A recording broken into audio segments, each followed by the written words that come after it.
Sénégal, bonjour. À la une de Tribune quotidienne, une question pot-de-colle et pot-de-colle infligée à l'honorable député Guy Marius Sagna en personne, en chair et en os. En tout cas, après leur promesse de campagne, proposition de loi contre l'homosexualité, mais qu'attend Guy Marius Sagna. Voilà ce que je cherche à savoir, histoire de faire savoir Tribune quotidienne ce matin. Kasongo Mobali Nangai.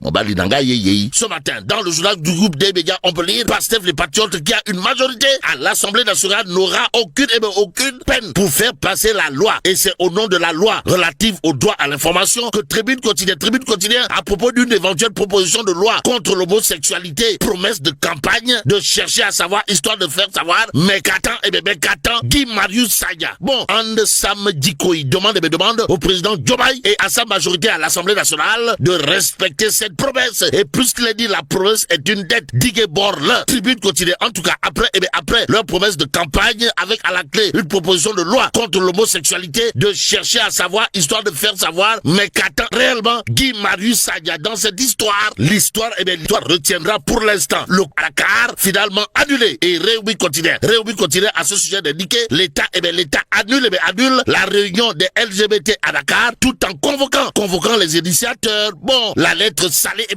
du ministère des Affaires étrangères, à lire bien entendu dans Réumi quotidien. Restons avec le journal qui nous renseigne de ceux que les enquêteurs ont découvert sur Badara Gadiaga. En tout cas, il est question de GSIE, transfert de fonds, compte bancaire Orange Money. Les Guinac, voilà l'interrogation qui s'est posée. Bon, Libération pour sa part de révéler affaire Badara Gadiaga, Ibn Bachi Gadiaga. Dans les secrets de l'enquête, en tout cas, tout ce que le chroniqueur et le chroniqueur qui cite encore le député Amadou Ba, le juge puis soutient s'être exprimé avec pudeur, a dit sur ses propos tenus à Giancarlo. Aussi, les policiers évoquent dans leur PV de synthèse des transferts de 9 millions de francs CFA dans le compte GSIE Orange Money de Badara Gadiaga entre le 4/5e mois 2025 et le 29/6e mois 2025, puis suggère au parquet de poursuivre l'enquête. Informe toujours Libération et c'est en toute liberté que le journal renseigne des